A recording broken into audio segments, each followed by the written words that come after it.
Aujourd'hui, Jésus parle de notre souffrance. Vous pleurez, il dit.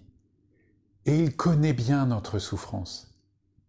Lui-même, le juste des justes, l'agneau sans défaut, a été condamné et mort. Dans les premiers siècles, il y avait une hérésie qui a commencé à circuler et qui disait « mais en fait, Jésus a pris une apparence d'homme, mais il n'était pas vraiment homme ». C'est ce qu'on appelle le docétisme. Donc en fait, il n'a pas vraiment souffert sur la croix, il a fait semblant. Mais non, Jésus est né sur la paille. Jésus a connu la faim, la soif, la peine, le chagrin, la trahison, la condamnation, la mort, par la souffrance. Donc quand Jésus dit « vous pleurez », il connaît notre souffrance, il sait de quoi il parle.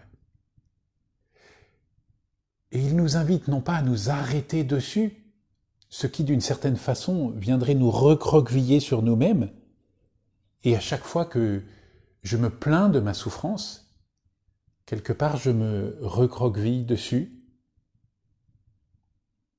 Il nous invite à regarder plus loin, en nous disant « mais par-delà cette souffrance, qui peut être bien réelle, et même qui peut durer, qui peut être une situation d'injustice, qui peut être une situation que je subis au quotidien, qui peut être une faille dans mon humanité, dans ma psychologie, dans mon physique. »